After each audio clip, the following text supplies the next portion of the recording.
Good morning, everyone. Thank you for joining us on this webinar, Tips and Tricks of the ScaleX platform.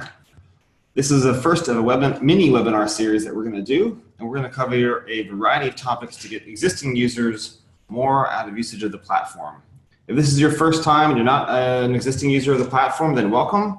By watching this webinar, you're going to get to learn a lot faster, and as we'll cover some useful FAQs. If you're a pro user already, don't worry. We have some deeper topics that we're going to cover that you may not already know about. So today we're going to focus on the job status page. You may be surprised by how much features and content that we actually packed into that. Presenting today is our very infamous and famous, I should say, Mulyanto Poort. He's a member of our engineering team. My name is Robert Combier. I am part of Solutions and Product Marketing at Rescale. Just a few brief notes before we get started. We're going to be recording this webinar and we'll be distributing it at the end of the week and as well as in our newsletter at the end of the month. Secondly, if you have any questions you would like to ask, please just type those into the GoToWebinar panel to the right. We'll make sure to address those at the end of the webinar. All right, Mulyanto, you give me a thumbs up? All right, without further ado, it is all you. Okay, thank you, Robert. So let me first go to the platform, and for those familiar with Rescale, you know that this will bring you to the jobs list page. And before we started this webinar, I already started some jobs because we're going to talk about the status page, and the status page will be very useful for you to monitor your running jobs. So let me go into one of these jobs, and let me say beforehand that this job is running slow, and that's a problem. And a lot of our customers will come to us, and when their jobs are running slow, they will often wonder, why is my job running slow or slower than expected? When you have a question like that, the best thing to do is to actually share that job with support, and you can do that straight from the status page here. Here at the top right, you can click the share button, and there's a checkbox here that says Rescale supporting. All you have to do is check that box, and it is also often very useful to leave a description of what's wrong with the job. And so in this case, I want to say that my job is running slow, and then our support team can immediately get to work and know what they're looking for instead of having to email you back and ask what's going on with the job. So I'll say like, this job is running slower than I expect. And then I could just click share, and that will share this job with our support team. Now, if you think that instead of sharing this job with support, you might be able to figure out yourself why this job is running slow. We actually have some very useful tools on the status page for you to diagnose a job. One of those tools is called live tailing, and that's this box here. And this is a place where you can look at logs. So you can, for example, filter the list of files on the left that are on the cluster by log, and then you can go to the output log, and I can actually see what's going on the cluster here. Maybe this log can give you information, maybe it can't.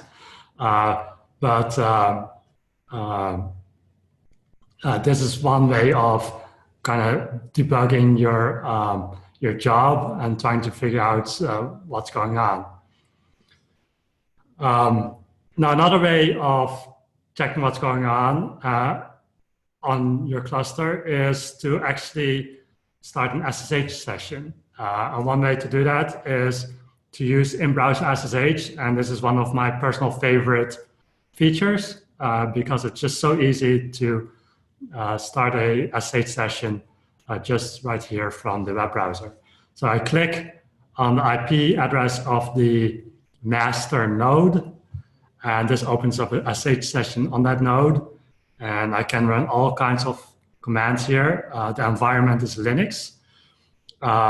And so if you're familiar with the Linux environment, you can run, for example, something like top to see what kind of processes are running.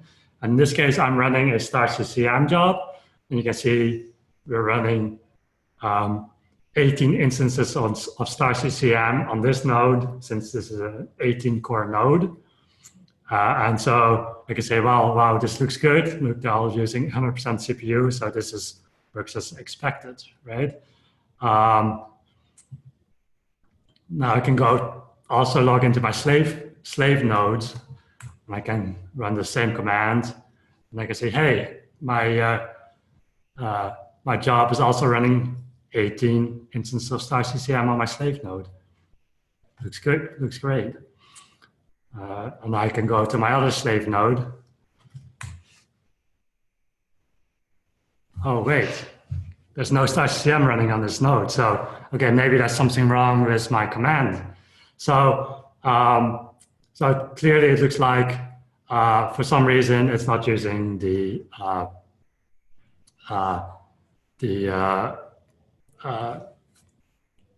third node here.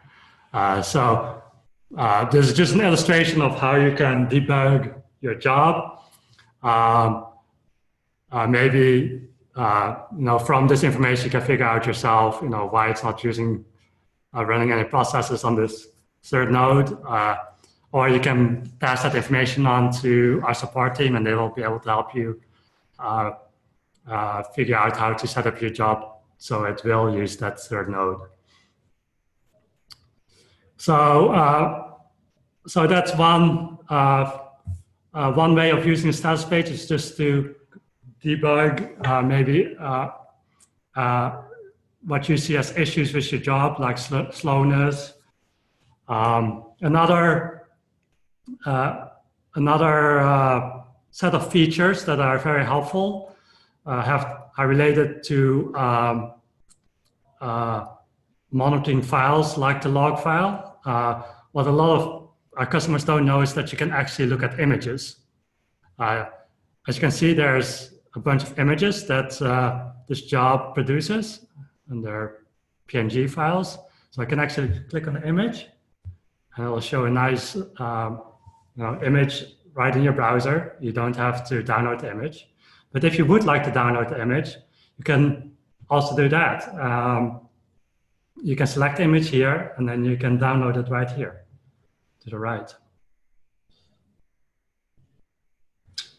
So that is and that is actually a question we often get. There's a lot of our users say, well, we can tail our logs, we can look at our logs, but we don't actually know how to download it. But there is this little button here in the top right that allows you to download pictures, or even any kind of file. Basically, you can download. I can even download my input file, which is a huge file. I would not recommend downloading it through the web browser, and that can actually segue really nicely into the next feature on this page. Is what if you wanted to download maybe your entire working directory, right? Now, one option we have is called the snapshot button here. This allows you to create a snapshot of your working directory. So you click on that button, and this will, just like this description says, will create a zip file of your working directory and saves it to Rescale. So you can snapshot this run, and you can you get this message that it may take several minutes. So let's let this snapshot do its thing, and we can come back to this in a few minutes. In the meantime, I can show you some other ways of downloading files straight from the cluster. And one of those ways is to use SFTP. If you look at the job logs here, you can find the IP address and the username for your cluster. So I can now, for example, use a client, an SFTP client, to download these files. So if I go to, I'm using a Mac here, so I can use FileZilla, but you can use any SFTP client. And I can use the host here, and then the user file here. And let me also, there's a caveat to this. You need to have a SSH key set up with Rescale to be able to either SSH or SFTP into your node outside of the platform. So I have an SSH key set up, and I'm pointing to my SSH key here, and I'm using my client here to SFTP in, and your working directory is right here in work. And now you can see, for example, here, process output log. That's a log that we tilled earlier. The input file, and then the images directory here. And now say you just want to download all the image files.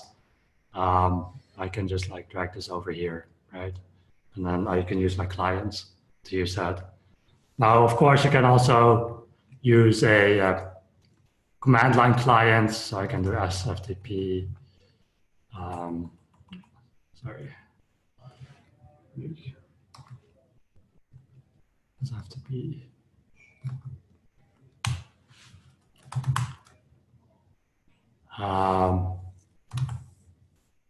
And then I can go into work, and I can do exactly the same thing.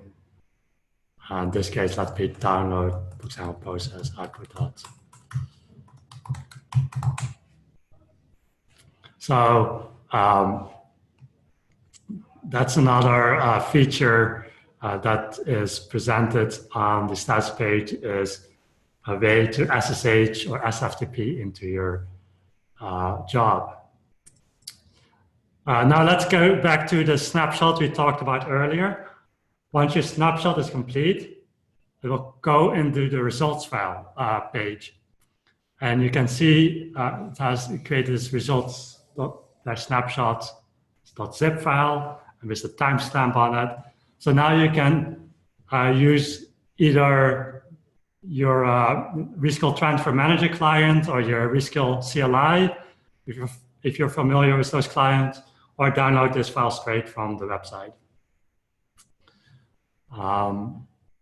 And that will allow you to download the snapshot of your currently running job.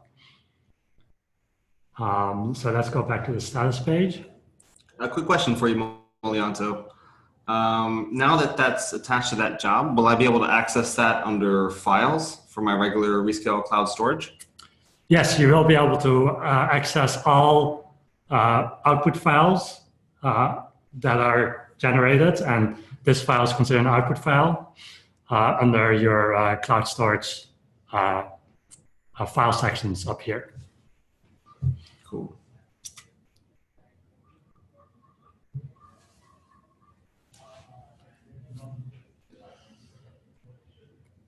And the last thing that I want to cover, and this is something that not a lot of our customers know about is this cluster status page here at the bottom. And this can give you the status of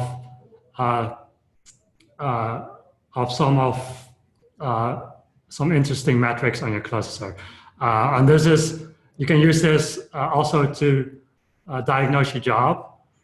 And you can see in this case, you can see 2 of my nodes are using 100% CPU, and one of my nodes is just sitting there being idle. So that can be a concern for you, and you can use this easy to use cluster status section to figure out if there's anything wrong with your job.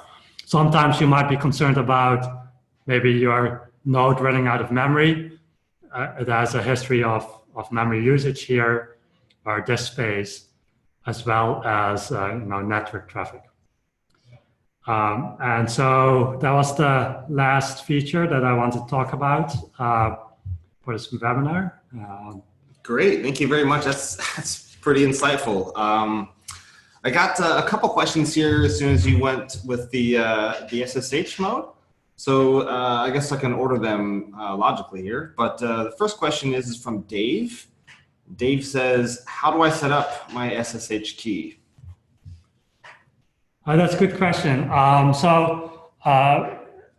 First of all, you need to already have a public-private SSH key pair. And once you have one of those, you can enter in your public key under your account. And so I can go to account here under this menu here to the right, and then go to job settings, and I can enter in a public key here. So okay, then the next question, Dave asked this as well, but this is from Maria. Maria says, how do you generate those keys? This really depends on what system you're on. If you're on a Linux system, you can generate them from the command line, for example, using ssh-keygen from your terminal. If you're on a Windows system, we usually recommend using PuTTY or PuTTY keygen to generate a public-private key pair. And those are free utilities that you can download from the internet. Okay, very good. Again, this is a mini webinar series, so we're not going to go too deep. If you have any other questions, feel free to email those to marketing@rescale.com. We would like to thank you all for attending, and we will see you next month for our next installment of the tips and tricks to the Rescale platform. Really appreciate your feedback. If you would like to download this recording, please remember that will be made available to you. And without further ado, we will see you guys next time. Take care now. Bye-bye.